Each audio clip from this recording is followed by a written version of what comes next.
Здравствуйте, в эфире Аргама. В разных странах разный уровень охраны объектов историко-культурного наследия. Поговорим о том, что происходит у нас в этой сфере.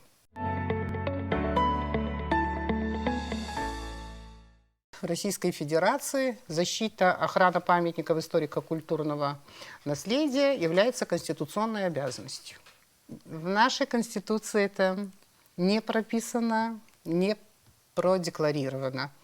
Но ребята, наверное, скажут, где это объемно, детально расписано, продекларировано. Я имею в виду обязанность защищать и охранять памятники ИКН. Закон об историко-культурном наследии, принятый в 1998 году, предусматривает, что историко-культурное наследие является достоянием народа Республики Абхазия.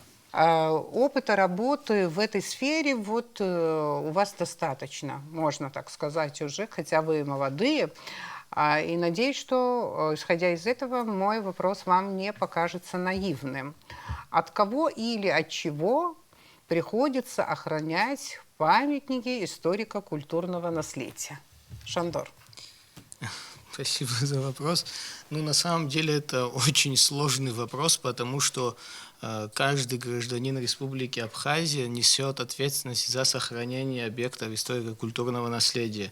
Это прописано в нашем основном законе, это прописано и в инструкции, у нас есть еще и инструкция об учете объектов историко-культурного наследия. Также у нас есть положение об открытых листах и археологических исследованиях. Вот у нас это основные три нормативных документа. Мы пока руководствуемся им. Мы не говорим, что эти нормативные документы, они идеальны, никто об этом не говорит. Но, к сожалению, у нас бывают такие факты, что к этим объектам историко-культурного наследия, к которым нужно относиться очень бережно, иной раз посягают на эти объекты наши граждане. У нас общество небольшое, на самом деле мы друг друга знаем, и, может быть, некоторые факты мы сейчас можем даже и озвучить, и сейчас мне кажется, что это ни для кого не будет секретом, но мы испытываем проблемы с нарушениями зон охраны историко-культурных объектов, в частности заповедников. Это не говорит о том, что нарушают простые граждане. Это говорит о том, что мы иной раз где-то, наши ведомства, государственные некоторые учреждения, администрации городов, районов, не всегда согласовывают свои действия с нами, то есть с госорганом по охране историко-культурного наследия. Это можно привести разные примеры. Вот рядом с Сухумской крепостью, например, тоже объекты. Идет большая застройка, вокруг крепости тоже, в частности. И бывает, что там нарушаются охранные зоны. Мы обращаемся в разные инстанции. Я вот сейчас как-то начал сразу резко, но мы обращаемся в разные инстанции, вплоть до Генеральной прокуратуры. Иногда бывает, что ответ Генеральной прокуратуры нас не устраивает. Но я вам скажу почему. Потому что бывает, что наши объекты, иногда оспаривают, что они являются памятниками или нет.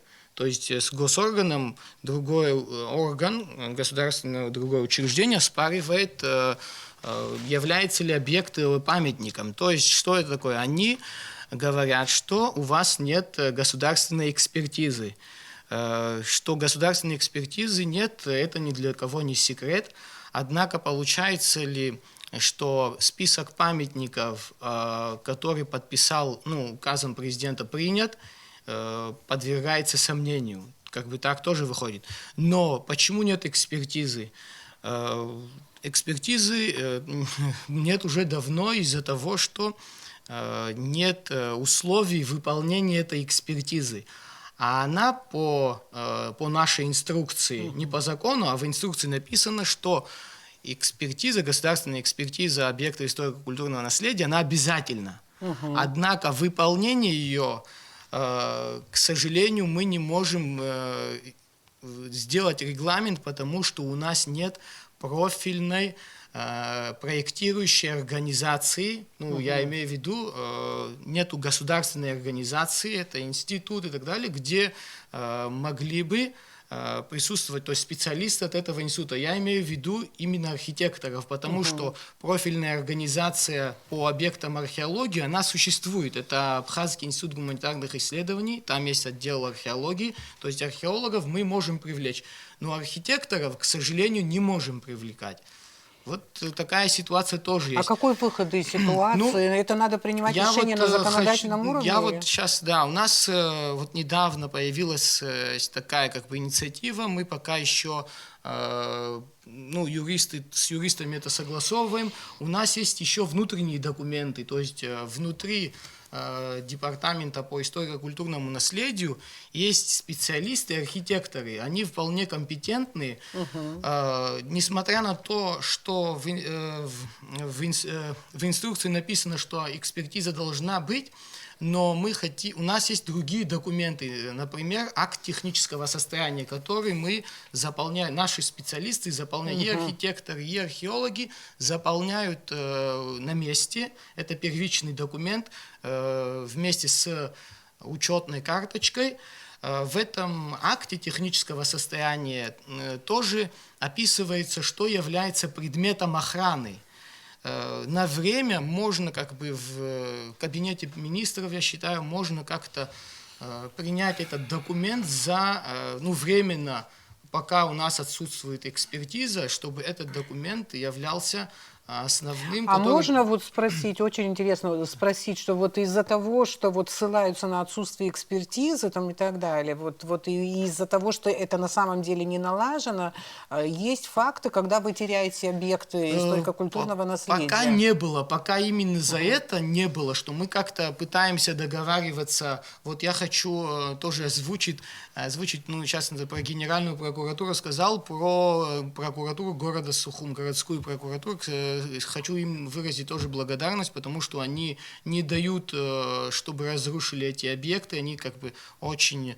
Вот те факты, когда судом или как-то подвергалось сомнение о том, что у вас нет экспертизы, надо объект как бы исключить из реестра и так далее, они находили такие способы, где говорили, что объект нельзя как бы сносить, там вместо него обычно хотят, если сносят, значит в основном прокуратура вас поддерживает. Городская, да, факты были, я даже могу несколько объектов озвучить, это и на проспекте Мира, и еще где-то, ну, помогали, пока еще мы держимся. Но Генеральная прокуратура разве вас не поддержала в связи с Баслата-ГЭС? Ну, с Баслата-ГЭС, да, да, но есть другие факты тоже. С Баслата-ГЭС тоже был, Генеральная прокуратура, ну, прокурор великолепно выступил, как бы я считаю, что незаконные решения, и еще это было сделано до истечения срока исковой давности. Мы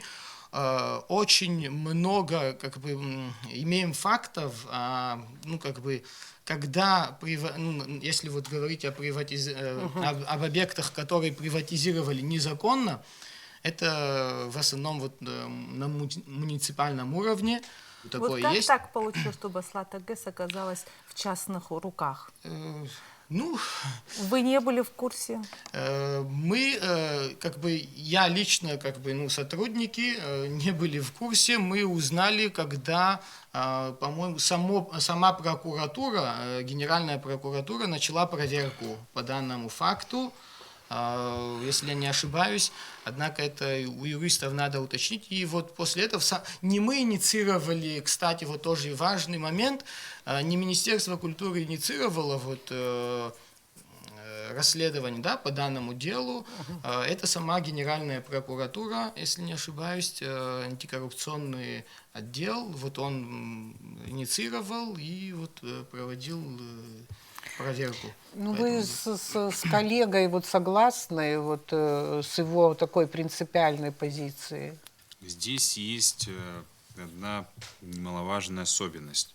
В соответствии с законом об историко-культурном наследии и принятой к нему инструкции о порядке учета, обеспечения сохранности и содержания недвижимых объектов историко-культурного наследия перед проведением любой сделки по изменению субъектов собственности на объекты историко-культурного наследия в Республике Абхазия, а также дарения и продажи, как прописано в инструкции, необходимо возлагать на собственников превентивно существенные условия по охране объектов историко-культурного наследия. Что это предполагает? Подписание охранного обязательства, охранного договора или охрана арендного договора.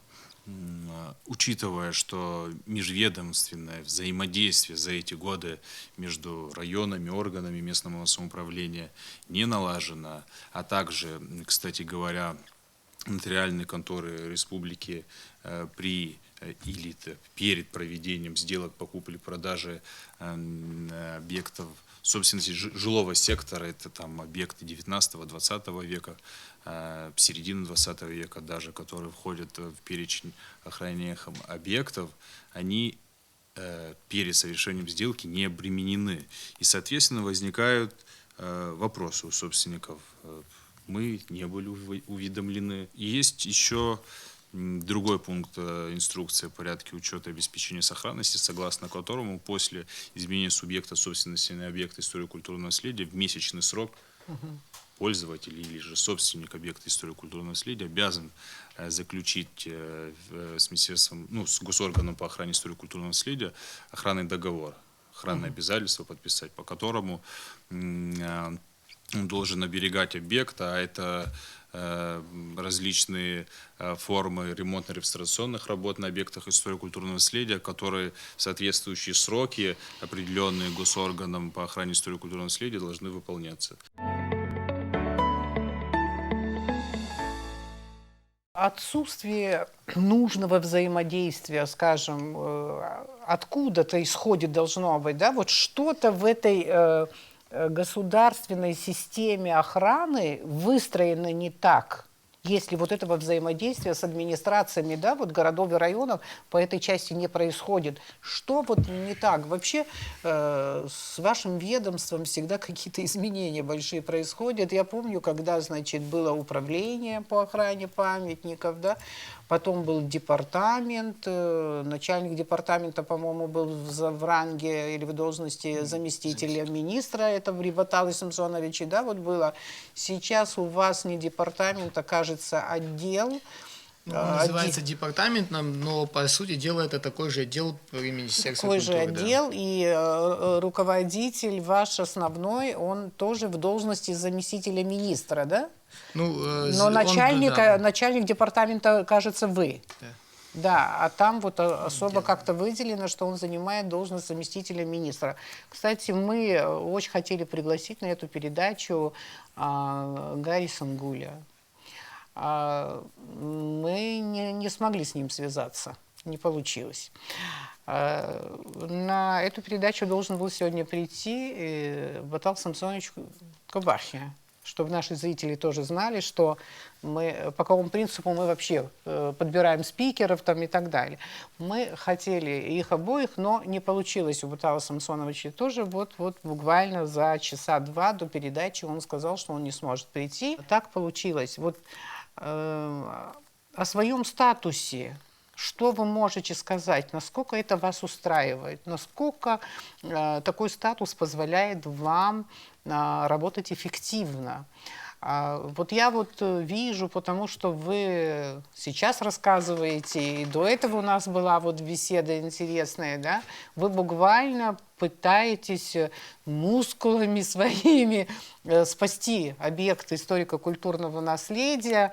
На мой прямой вопрос, от кого и от чего, Шандор немножко вот растянуто ответил, вот да, хотя мог бы более конкретно тоже, но я думаю, что к этой конкретике мы тоже подойдем, но мне интересно, вот обычно люди что говорят? Вот чиновники, наверное, позарились, вот чиновники хотят. Кстати, вы тоже чиновники, но вы чиновники от культуры, да, но очень приятно, что пока горит что-то там, вот, да, вот, то есть спокойно, равнодушно, безразлично, что не умеете к этому относиться, это просто замечательно.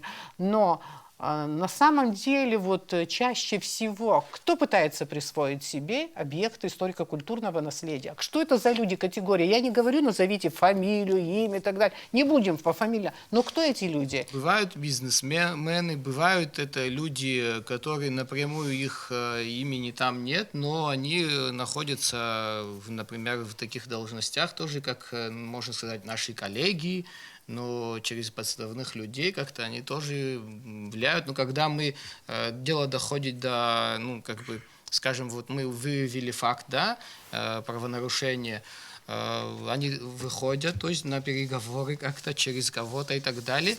Не предлагали? Ну нет, пока не предлагали. Ну, по крайней мере, что я знаю, как вы не предлагали, но бывают очень ожесточенные дискуссии по этим вопросам. Чаще всего говорили вот до принятия Но официального они могут без вас решить. Если они могут без вас решить проблему, почему они вам будут предлагать? Чаще всего говорят, что мы не знали, что это объект историко-культурного наследия. Ну, с такой проблемой, я считаю, что мы уже покончили, потому что мы публикуем везде, где можем, наш государственный список. Вторая проблема, это я уже озвучивал по поводу экспертизы. Подвергаются сомнению такие объекты, которые можно причислить к особо ценным объектам историко-культурного наследия.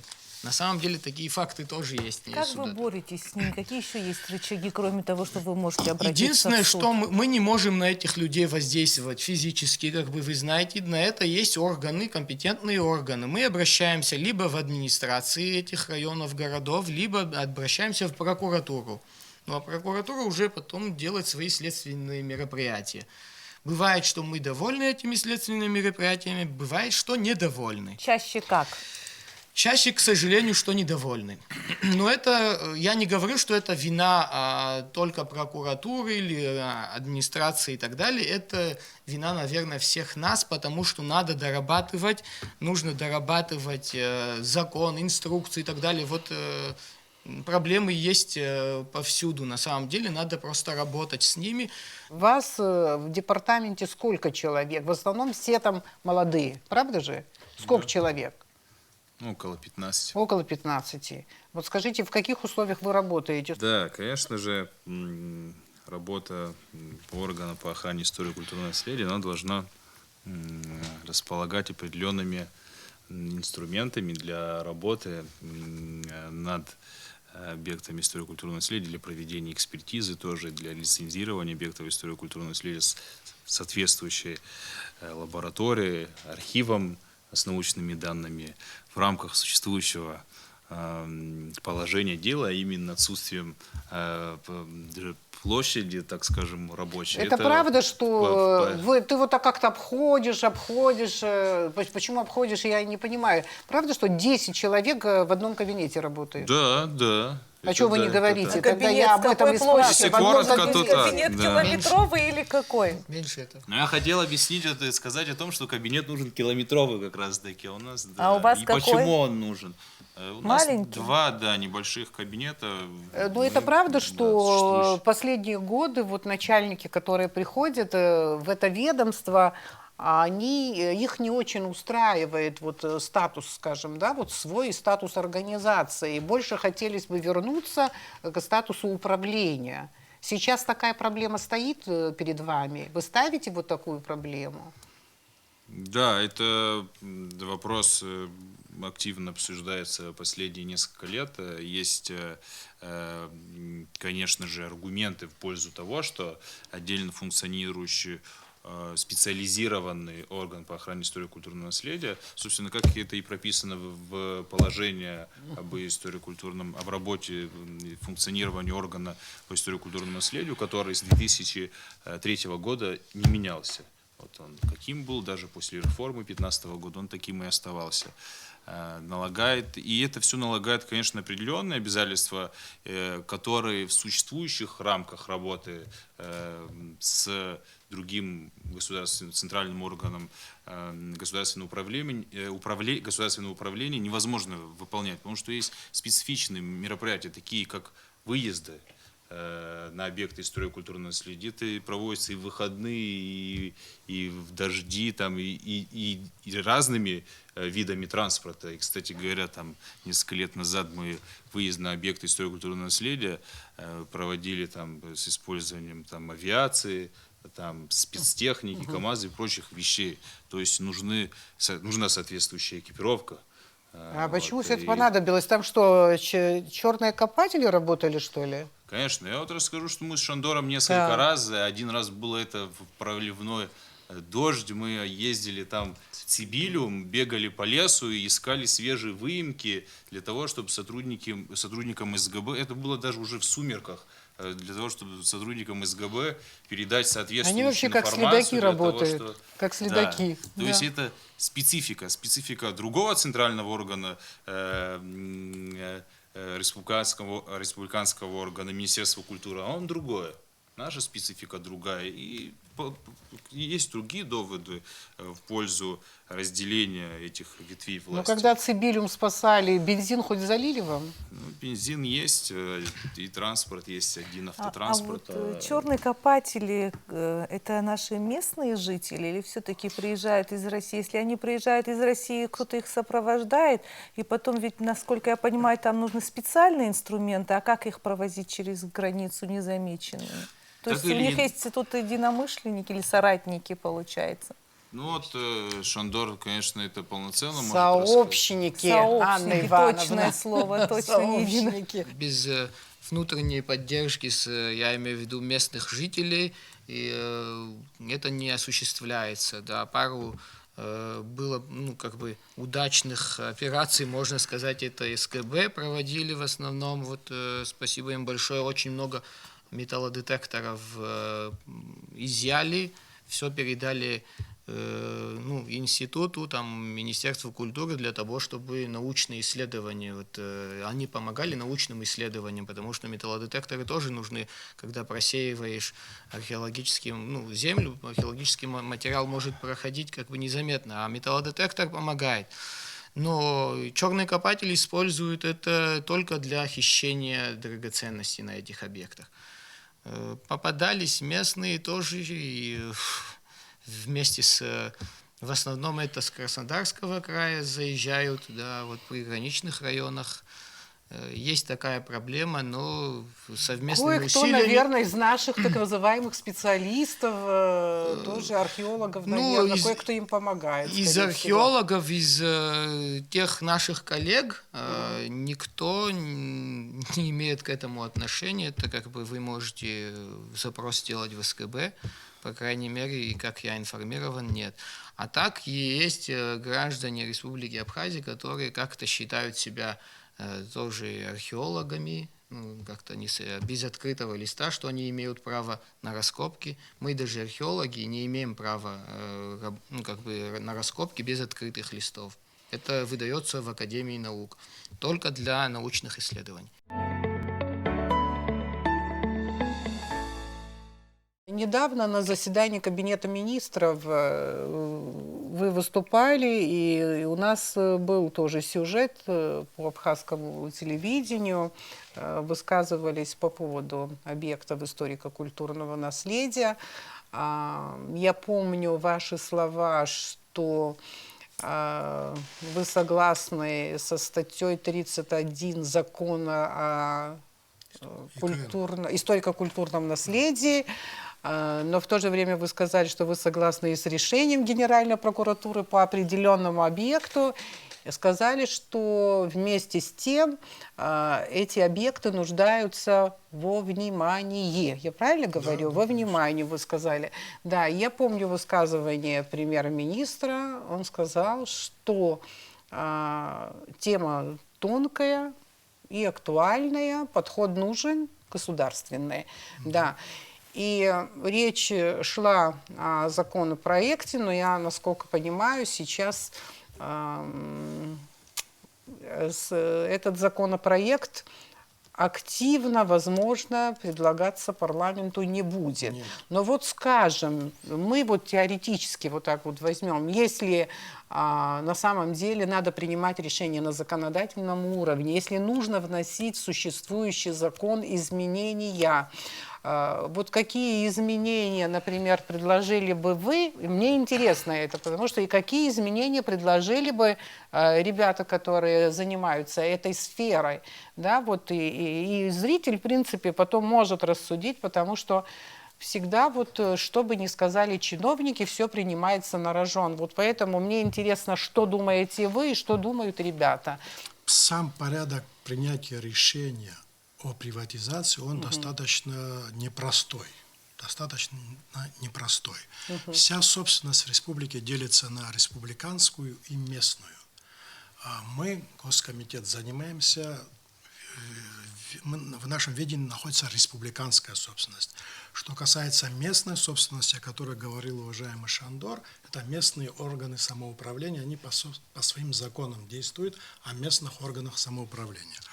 Скажите, а перечень единый, реестр, Да, он единый? Да, памятников, да. Да, Единый, единый. ага. Значит, поэтому при принятии решения о приватизации, общая приватизация имеется в виду не только памятников ИКН, а и других, то это сперва принятие решения Кабинетом министров, принятие решения парламентом, после этого вопрос возвращается в госское имущество, проводится конкурс, и после этого победитель конкурса объявляется собственником.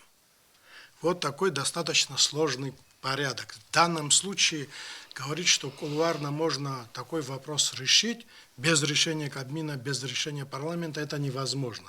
Я хочу, чтобы вы знали об этом. Что, как примерно такая же схема. А были же случаи, когда без парламента? Ну, Были случаи. Ирина Но Шотовна, я имею в виду Я несколько щас- лет Это не назад. республиканского Да. значения. Да, я вам сейчас скажу. Я с августа 2020 года работаю на этой должности. Шандор может подтвердить, может не подтвердить. Ни один объект республиканского значения не был приватизирован из памятников историко-культурного наследия. За этот период. За этот период Да. ни один объект. Я правильно говорю, Да. Шандор? Правильно говорю. Вместе с тем, я понимаю, что здесь комплекс проблем вокруг этих памятников. Главная наша задача какая? Вот я как гражданин простой рассуждаю. Нам хочется сохранить эти памятники, правда? Здесь есть одни граждане, которые не совсем патриотично относятся, они руководствуются исключительно экономическими своими интересами, хотят как-то, каким-то любым способом их приватизировать или что-то там использовать. Но и время рушить гранитные замки, как в этой песне поется, значит, там нужно их содержать, эти памятники. Правда, для этого нужно или бюджетное государственное финансирование, это очень сложно. И сказать, что государство способно сегодня все эти памятники содержать, это практически невозможно. Я как немножко занимался бюджетом в свое время, и могу вам со всей ответственностью сказать, что это не получится в ближайшее время во всяком случае. Но надо их сохранять. И вот, когда ты сидишь, вот, Ирина Шотовна, я вам фотографии могу показать, вот один из памятников прямо в центре города, это дом Даля. Вот это фасадная часть, вот кровля уже, на которой, так сказать, Это нависла улица Пушкина? Да. Улица да. Пушкина. Видите, это Да, центр это города, улица это Пушкина. не где-нибудь, не Тмутаракане, а именно где-то у нас. Понимаете, надо сохранить, естественно. Ну, мы тоже же граждане, мы тоже думаем с точки зрения председателя комитета, да, по приватизации. Ну, надо привлечь инвесторов, да, чтобы инвесторов привлечь, это должно быть на определенной законной основе. Это же невозможно как-то кулуарно решить, и инвестор, чтобы там работал. У нас есть реестр, перечень памятников историко-культурного наследия. Основной реестр, он включает более 1500 объектов. И есть дополнительные списки, тоже около 500. В результате около 2000 объектов вошли в этот перечень. В соответствии с законом о памятниках историко-культурного наследия приватизировать их нельзя. Ни Госкомитету, ни правительству, ни местным органам самоуправления. Нельзя. Мы руководствуемся этим законом. Поэтому мы думаем, может быть, идти по другому пути. Хотя это не панацея. Даже сейчас у нас инвесторы в очереди не выстроились, но мы думаем, как привлечь, да? Не панацея. Но, может быть, мы градацию сделаем в этом списке, что категорически нельзя приватизировать. Ну, категорически. Кто это должен сделать? Да, Парламент? вот и говорю. Парламент? Есть соответствующее, так сказать, профильное министерство. В этом указе, это указ президентом, Указом президента, ага. утверждается этот список. И указом президента в соответствии с законом о памятниках историко-культурного наследия можно особо значимые, здесь есть, Особо ценные. да, особо Есть ценные, такое в законодательстве. есть в законодательстве такое. И нужно, они не подлежат ни при каких условиях приватизации. Пожалуйста. Александр Сергеевич возглавляет комитет по приватизации, скажем, если коротко говорить, да? Да. Понятно. И объективно, или логически, вернее, зритель может подумать, что, ну, конечно, он будет говорить о приватизации. Там, да, и так далее. Госком Хотя, имущества и приватизации, Да? если правильно. да, в принципе, вот интересно, вот где ваше принципиальное согласие, в чем ваше принципиальное согласие и несогласие с тем, что было сказано здесь? Практически я согласен с тем, что градация нужна, это никто не отрицает, у нас это в законе прописано, нужно, у нас не все списки объектов историко-культурного наследия, они готовы. Я имею в виду не имею в виду основной государственный список, есть еще список особо ценных объектов. Это в той же 5 статье об этом говорится, об историко-культурном наследии. У нас также есть список заповедников, он уже существует, историко-культурных, археологических, архитектурных заповедников. Это иногда люди путают с природными заповедниками, это совершенно другие заповедники, их 25. Это как Сухумская крепость, Анакапи и так далее. Есть еще список вновь выявленных объектов. Это те объекты, которые выявляются сегодня, вчера выявились, но пока еще не, их законно не приняли пока еще в государственный список. Однако к этому списку применяются те же нормы и требования, как к государственному списку. Да. Вот что хотелось бы сказать об особо ценных объектах. Особо ценные объекты, их надо, конечно же, у нас есть предварительный список, там около 150 объектов, пока еще этот список в разработке, его не так легко принять, мы должны дать обоснование, мы должны дать ту же самую экспертизу. Я же говорил, ранее, что даже особо ценные объекты иной раз подвергаются сомнению, что они являются памятниками юридически. Что еще необходимо сказать об этих объектах особо ценных? Что они, в законе прописано, что они будут финансироваться отдельной строкой бюджета Республики Абхазия. Это то есть, особо ценные. да, особо ценные. То есть на них предполагается какая-то сумма, какая-то копейка, тоже определяется законом. Это все очень важно. Нужно определить, государство может потянуть на себя финансирование этих всех объектов. Тоже вопрос такой непростой. Мы, если добавим около 150 объектов, это и археологические, То есть такое это понимание и у культовые, вас есть, значит, да, не культовые только объекты. Но это нужно делать, Да. обязательно нужно делать, потому что без этого списка особо ценных вопросы приватизации, сложно решить, очень сложно. По-моему, вам не понравилось, когда Беслан Сергеевич заговорил о сокращении реестра. Конечно, да. Вот скажите. Хотя мы не любим называть сокращением. Нам кажется, что те объекты, которые мы добавили в госсписок, кто-то посчитает, под сомнение поставить, то есть решение президента ставится тоже под сомнение. Любого президента, я не говорю там бывший, нынешний и так далее. Это целый аппарат президента работал над этим, Министерство культуры работало над этим госсписком. Но я согласен с тем, что нужно доработать этот список. То есть есть много объектов, которые пришли в реально негодность, они ветхие, они аварийные и так далее. Такое тоже есть. Как он говорит, что-то время унесло, что-то там разрушается, что-то... Это уже другой вопрос. Я не понимаю, как, значит, это получается, система управления дает сбой, когда тот или иной памятник попадает в зону приватизации. Этого не должно быть. Не должно быть, потому что закон так написано. Поэтому мы такое не позволяем. Другой вопрос, что с другой стороны... Закон не позволяет, Да, с другой стороны, мы- этим охранникам памятников, скажем так, приходится годами бороться, судиться и так далее.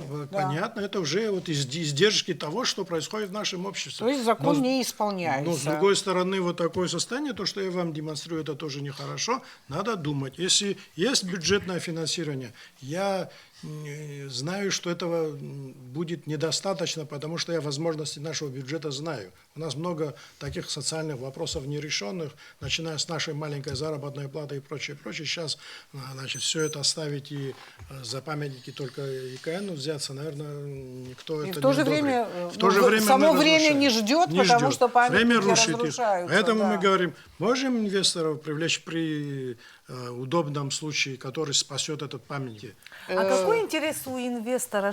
Как он Экономический может интерес. использовать этот объект Анна, в целях экономический бизнеса? интерес. Экономический интерес. Если объект находится в хорошем месте расположения, можно сделать там центр какой-то офисный, можно Логистика. сделать банк, можно сделать выставку, можно сдавать. Это же и обладать памятником А это историка культуры. проговаривается, что не для жилья, не для личного Все пользования. это уже а предмет для договора. договора. К Определенный сожалению, договор. Но мы все, до этого что вы очень... говорите, все прописано, но, как говорят эти ребята, Ничего не всегда прописано. находят некоторые люди лазейки обойти Ну, закон. извините, надо соблюдать закон. Всем. Вот о чем речь идет. Правовая диктатура должна быть. Надо соблюдать закон. У меня тут такое впечатление создается, что работу надо продолжить в каком смысле? Надо защищать эти памятники на законодательном уровне раз. Все равно придется с этим законом работать, вносить изменения и так далее. И на уровне, скажем, финансовой, материальной поддержки. Это две стороны одной медали. Да, материальной поддержки, да. Вот я как-то просматривала материалы, я и начинала-то нашу передачу как, что памятники охраняются в разных странах по-разному. Это зависит не только от культуры, не только от осознания приоритетности вообще этого вопроса. Есть же республики или страны, где каждая, вот я не знаю, щепка, которая им досталась от старины, они так ценят, и они с таким обожанием, так аккуратно, так осторожно охраняют, защищают и так далее. Такая культура не везде. Тем не менее, даже в таких странах, где вот такое отношение, государство не может восстановить все вот эти объекты. Я вот смотрела пример по Эстонии, вообще Прибалтика в этом смысле меня интересует, и там где-то 20% объектов зодчества, памятников зодчества, да, они находятся в аварийном, в катастрофическом состоянии, государство не может помочь, и они тоже понимают, что государство может не все. Хорошо, но если вы считаете, что я в правильном направлении двигаюсь, вот если на законодательном уровне что-то менять, да, какое-то окошечко все-таки открывать, потому что я вижу, что разноплановые абсолютно чиновники, вот сидит председатель комитета, да, и вы вот из департамента охраны памятников, вы согласны с тем, что все равно не все может государство поднять, и не поднимет, и не поднимет. И может быть, чтобы не стоять на мертвой точке, надо двигаться, и надо какие-то изменения вносить в закон, и какие-то объекты на самом деле дать возможности приватизировать тоже. Вполне возможно, что по такому пути дело пойдет. Вот скажите, принципиально, чего нельзя делать для того, чтобы на самом деле защитить эти памятники? Ну, конечно же, мы повторяемся, что закон надо менять, мы с этим согласны. Я хочу вот просто один пример привести той работы, которая была проделана, вот, в частности, при Баталии Самсоновиче Кубахе. Вот юристы работали, 5-й созыв парламента работал над изменениями в законодательство об историко-культурном наследии. И там вот в части приватизации объектов историко-культурного наследия тоже была проделана огромная работа. там имеется в виду, вот можно приватизировать объекты, которые относятся к жилищному комплексу, там, санаторно-курортному комплексу и так далее, но без учета вот этих особо ценных объектов. Но вот особо ценные объекты для нас очень важны. Почему? Они у всех на виду. И вот я хочу вот после Беслана Сергеевича, вот он говорил о своих инициативах, да, по изменению законодательства. Мысли вслух. Да, да.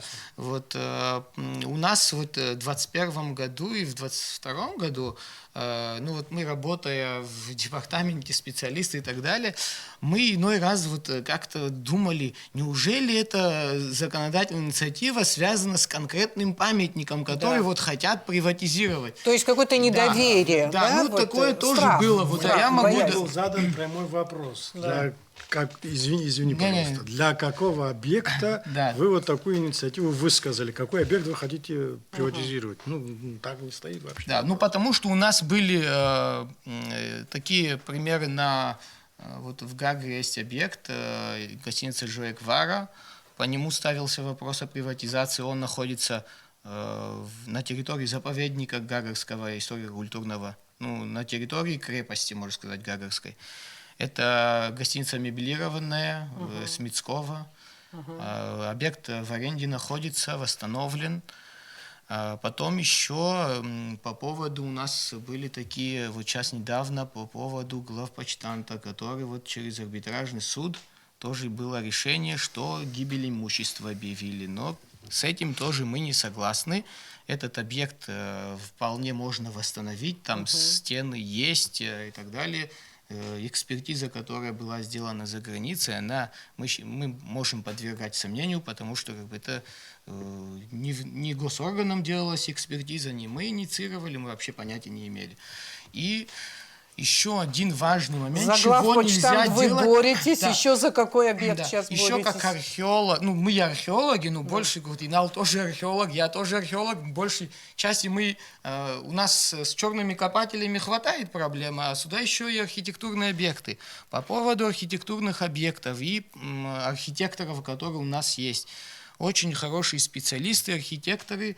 Я сейчас не о наших специалистах говорю, которые в департаменте работают, а которые работают, вот у них свои фирмы отдельные и так далее. Зачастую они, позиционируя себя, они не всех имею в виду, и позиционируя себя защитниками памятников и так далее, бывает, что они начинают архитектурно-реставрационные проекты без нас. То есть нам никто не сообщает, что начинается реставрация объекта культурного наследия. Пользуясь случаем, объявить, что, пожалуйста, дорогие наши архитекторы, если вы беретесь за реставрацию какого-либо объекта историко-культурного наследия, пожалуйста, обращайтесь за архитектурно-реставрационным заданием в государственный орган Департамент историко-культурного наследия. Вот это вот Мы все время говорим о негативном опыте. А есть какой-то положительный опыт, когда, я не знаю, сознательные граждане появлялись, которые занимались очень реставрацией? Есть по реставрации. Вот я могу небольшой объект привести в пример. Это в здании вот, администрации города на первом этаже была как бы витрина. Я сейчас не хочу не говорить ни имени архитектора, ни имени заказчика, но там везде поменяли уже на пластиковые окна все, но одна витрина делается по всем нормам историко-культурного наследия, по всем нормам архитектурной реставрации таких объектов. Там полностью меняется вот эта витрина, там было дерево, меняется на дерево, все повторяется. Да, это дорогостоящее удовольствие, но заказчик пошел на это втройне, в 5 раз он может переплатить, зато у него, я не знаю, под что он будет использовать, под магазин или под кафе и так далее, он будет зато уникален в этом какая смысле. история Да. была с домом Алаизи? Вы не Алаизи имеете Насчет в виду? Алаизи, то нет, это в администрации. Насчет Алаизи тоже хороший пример, но частично, как я хочу сказать, потому что Алаизи был в аренде, вилла Алаизи была в аренде, объект находился в собственности государства, с ним заключил госорган по охране, тогда еще наш орган назывался Государственным управлением охраны историко-культурного наследия, был заключен охранно-арендный договор. По этому договору начались там реставрационные работы, все насчет реставрации объекта не хочу ничего говорить, все идет как нужно, потому что наши специалисты туда постоянно заглядывают, Свои смотрят. нарушения они как-то компенсировали. Да, но можно нарушения сказать. в плане приватизации. Этот объект тоже был приватизирован. Местная собственность. Да, она была, в местной собственности, то есть стояла на балансе у города. Этот объект приватизировали. К сожалению, после истечения срока исковой давности к нам попали эти документы. То есть мы уже не можем подать на... То есть почему мы можем быть против приватизации таких объектов? Самое основное, наш аргумент, это что мы не получим, мы граждане, мы гости столицы и так далее, не получим полноценный доступ к этим объектам. То есть мы уже можем наблюдать их, может быть, за высокими заборами даже они будут, мы не сможем видеть, но здесь такого нет. Мы просто можем наблюдать их с улицы. В продолжение этой темы, скажите, пожалуйста, на территории Диоскурии планируется строительство нового ресторана или это разговоры?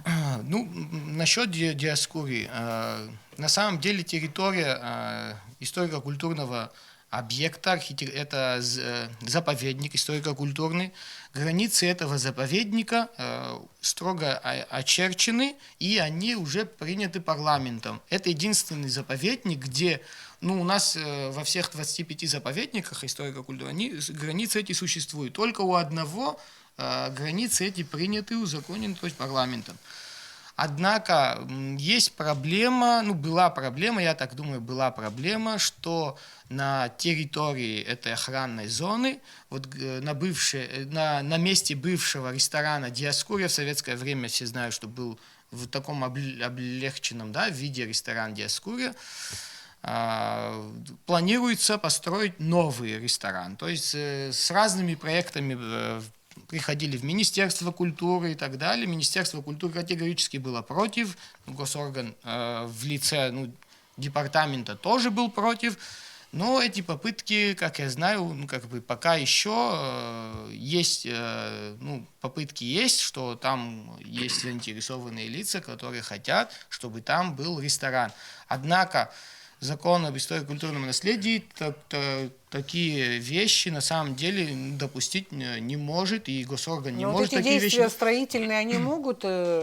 Без согласования с госорганом не может никакое действие. Пока госорган не дал согласия окончательного, что мы согласны с постройкой данного ресторана. Нету пока. Если было бы такое согласие, уже ресторан давно построили. Но я считаю, что это недопустимо, так как это особо ценный объект историко-культурного наследия, крепость, единственная крепость, которая находится в центре города, но есть еще и замок ущерб Баграта. можно будет нанести в результате этих строительных без действий? ущерба. Если там будет какие-то, не знаю, там по разным проектам, там где-то сваи вбивались, там планируется капитальное строительство и так далее, это, конечно, пагубно отразится на объекте такого рода особо ценного. Там, понимаете, с античных времен там слои археологические до позднего средневековья, до советского времени, можно сказать, да.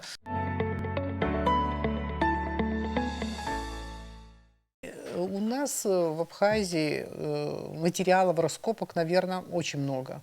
Все советское время тоже собирали коллекции. Очень многие коллекции археологические мы потеряли во время Отечественной войны. Скажите, где сегодня хранятся наши археологические материалы? Материалы хранятся в Республиканском археологическом хранилище. А где это находится? На территории прям Сухумской крепости, непосредственно через крепостную стену. Есть, конечно же, проблема с хранилищем, тоже очень актуальная. Эта проблема началась с 2020 года, в период пандемии. К сожалению, решением Кабинета министров данный объект, археологическое хранилище, было переведено, ну, территория и с объектом в муниципальный орган, то есть городу передали, а город уже у него внутри есть, ну, администрации города есть комитет по приватизации, кажется, вот местный, и через этот комитет был объявлен конкурс, объект был приватизирован. Мы об этом узнали как-то через свои внутренние каналы, позже узнали о том, что, ну, несмотря на то, что этот объект археологическое хранилище, да, он является так, как государственное учреждение, там находятся, то есть, все те находки, которые не попали в музей, археологические, ну, фонды музея тоже частично находятся там. И проблема в том, что данное строение находится в охранной зоне. Также эта охранная зона является территорией, вот и помните, я говорил о списках государственных, есть еще список особо ценных территорий, изъятие которых невозможно. Вот эта территория относится к этому списку тоже. Мы можем, да, как-то Да, конечно, вклиниться в пожалуйста. разговор? Хорошо, Вот конечно. скажите, а у вас вот на местах, в местных органах самоуправления есть отделы культуры? Есть, но это Ну, а не вы- нам не подчиняется. Это Подождите, у никак меня не- тоже отдел приватизации, там мне не подчиняется Госкомитету. Они действуют в соответствии с законом о местном самоуправлении.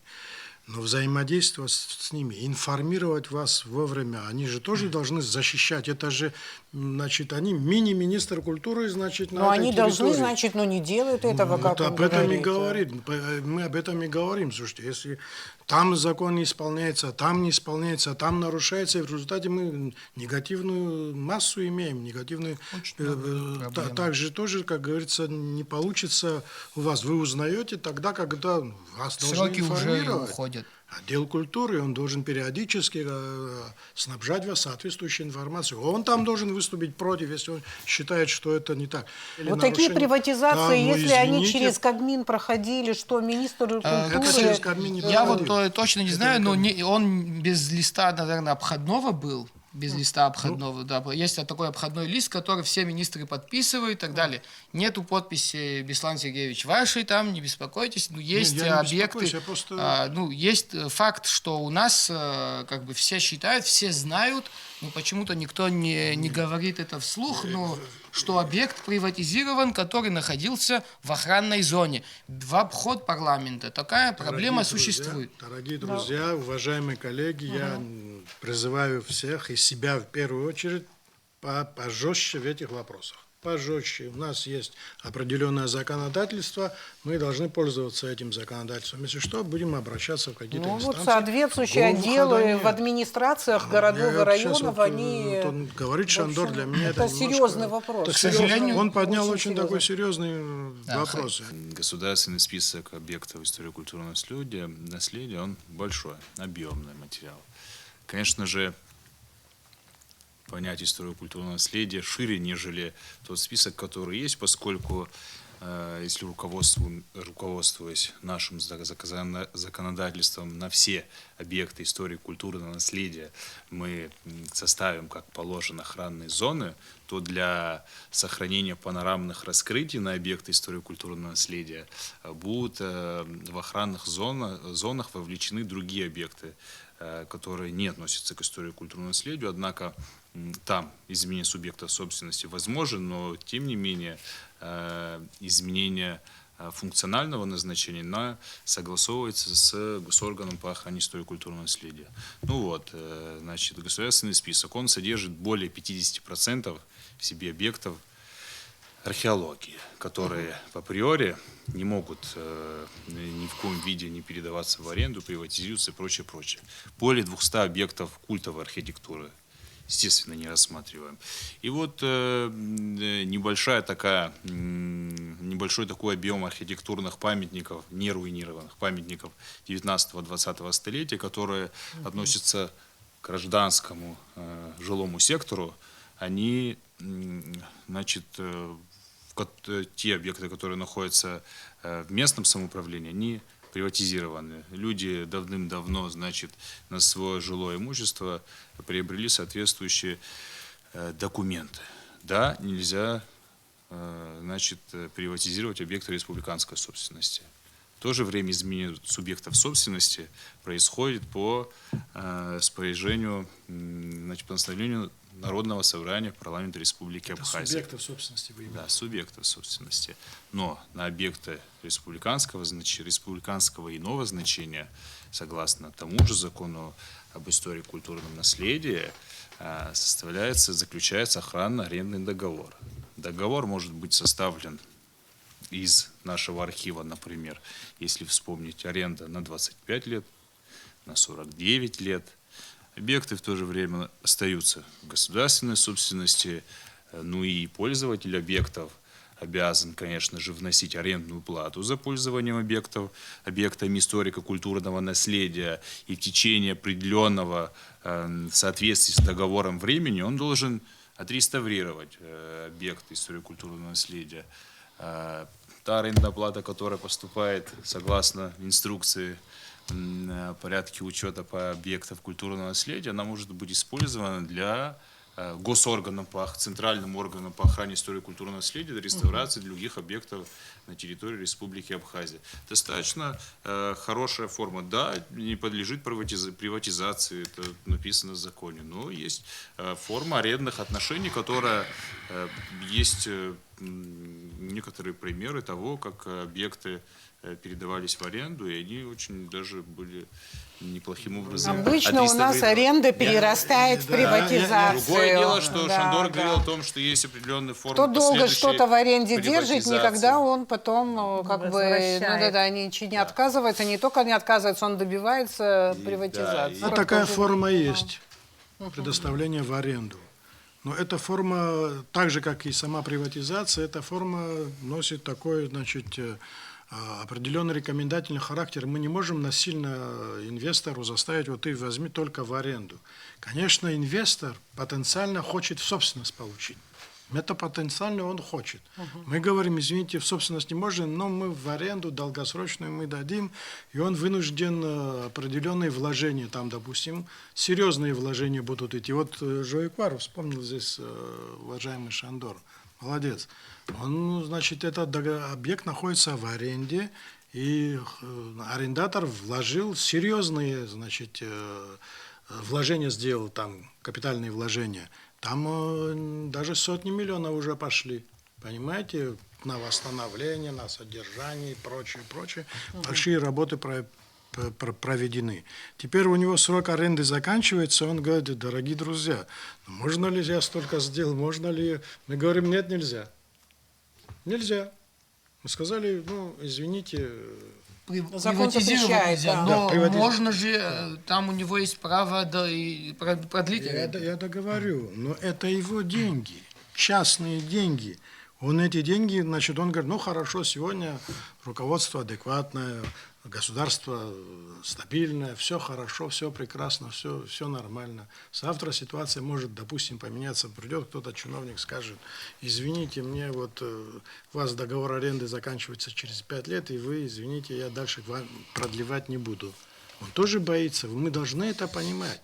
Если приватизация будет допущена, очень надо усилить обременительными моментами или обстоятельствами и так далее. Это все должно быть очень усилено. Я понимаю, насколько тяжело мониторит состояние памятников. Мониторит. Занимаетесь ли вы оцифровкой или это в плане?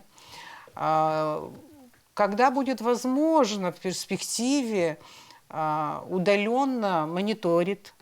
Вообще думаете вы об этом? Какая-то такая работа по применению новых технологий здесь, вот в этой сфере происходит у вас? У нас с 16 по 19 год была государственная программа по охране историко-культурного наследия, и в рамках этой программы у нас была создана электронная база данных геоинформационная. Вот она находится на сайте Министерства культуры, в частности, в разделе Департамента историко-культурного наследия можно удаленно туда заходить, пополнять эту информацию. Это географическая карта, на которой нанесены объекты историко-культурного наследия.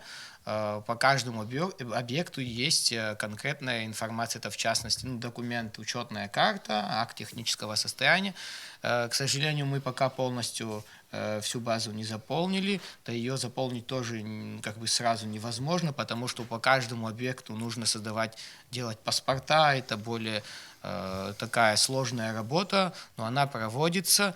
И по мониторингу еще хочу добавить, что, к сожалению, в 2017 году была оптимизация штатов, всем известная, и мы потеряли наши штатные единицы в районах. Только в одном районе, в Гальском, остался один штат. Остальные штаты были перекинуты. Когда оптимизация была, в 16 или 17 год.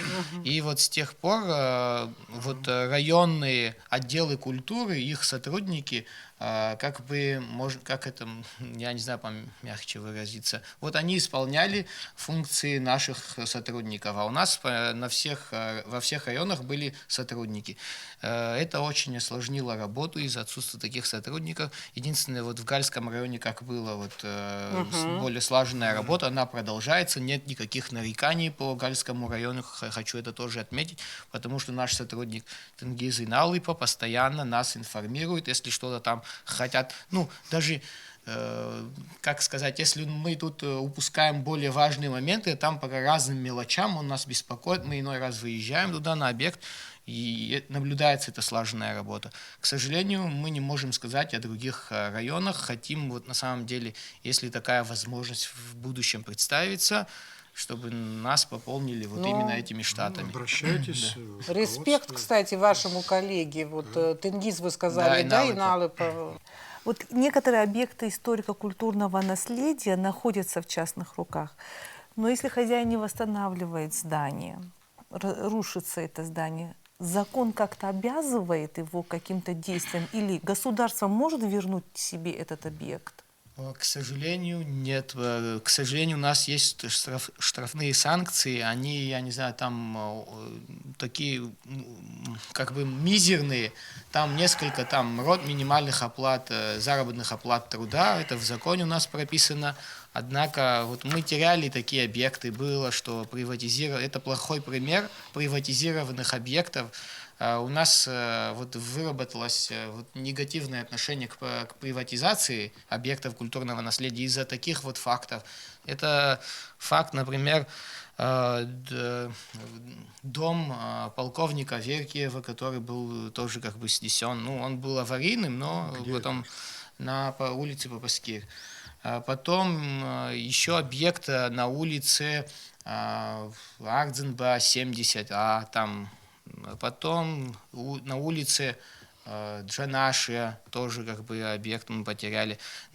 Есть много объектов, которые были приватизированы, однако эти все разрушения или как бы были из-за того, что собственник говорит, что все собственники говорят, что они не знали, не были уведомлены, что эти объекты были объектами историко-культурного наследия. Это было до 2014 года. Да. Эти факты, те, которые я говорю, это факты, которые в 2014 году в основном произошли, потом какие-то есть и в 2017 году, это в Гудауте. Это как-то связано с государственным переворотом? Нет, это никак не связано. Я шучу. Да, это связано больше, наверное, с тем, что госсписок тоже не был принят тогда, потом после принятия, хотя мы имеем такие факты, и были представители прокуратуры, которые занимались делами объектов историко-культурного наследия, как-то тоже были замешаны в этих делах, непосредственно, что ли, они нарушали тоже. Такое тоже было у нас. Шандор, сколько у тебя будет врагов после этой передачи? Анна задала очень нужный и очень серьезный вопрос. Речь идет о правовой культуре вообще в Абхазии. То, что Шандор говорит, кто-то знал, не знал, это из области такой, понимаете? Другой вопрос, это от лукавства все. Другой вопрос, когда приватизировался тот или иной объект, за этим следует инвестиционное соответствующее соглашение к основному договору. Должно было быть так, во всяком случае. Там, где прописываются какие сроки восстановления, какие условия эксплуатации и прочее, прочее, там это инвестиционное соглашение. И в случае невыполнения инвестсоглашения, то основной договор как бы отменяется. Но в Абхазии договор о приватизации или об аренде отыграть назад в силу каких-то определенных причин невыполнением арендаторами – это очень сложный вопрос. Все сводится к каким-то личным обидам и прочее, прочее. И вы прекрасно знаете, о чем я говорю. Это очень сложный вопрос. Второй вопрос. То, что вот он говорит после 2014 года, после 2017 и до и прочее, прочее. Ваша реплика, Ирина Шотовна, это очень важная реплика. Это тоже говорит о нашей дисциплине.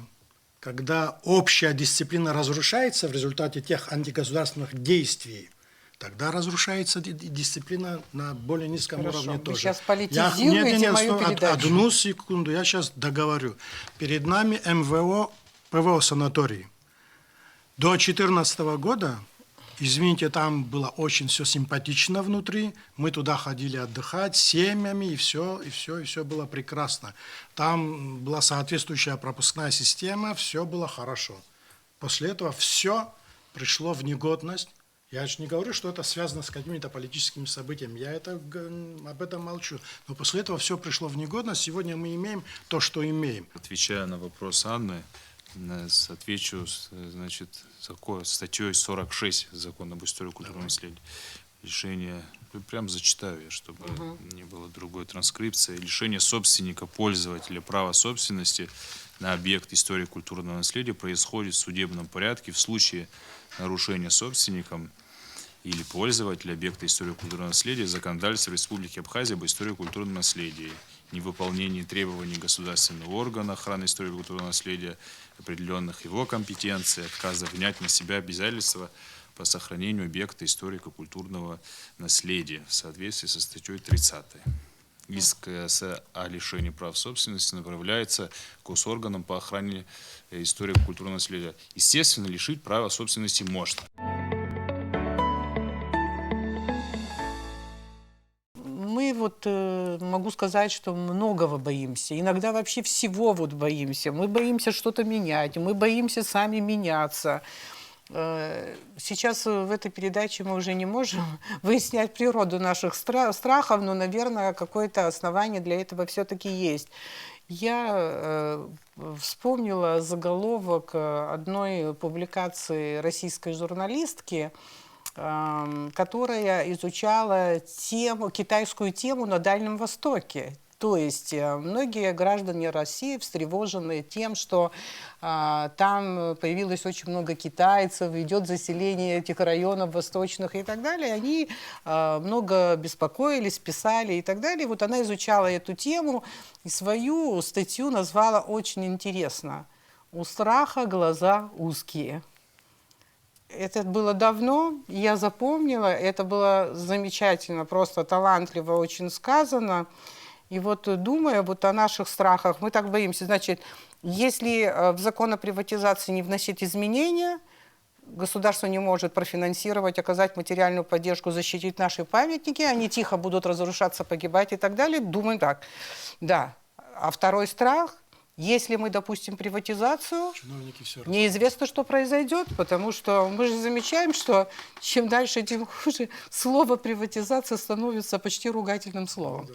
И на чем основаны наши страхи? Вот на сегодня, если, конечно, коротко, я скажу, что возможно, что мы, многие представители нашего общества боятся чего? Неисполнения закона боятся, неисполнения закона. И боятся, конечно, бессилия перед нахрапом. Это нахрапистые люди, которые позволяют себе захватывать объекты историко-культурного наследия. Любая старина на нашей территории – это наше национальное достояние. И не покушаться нужно на это достояние, а защищать и охранять. Это была Аргама. Спасибо.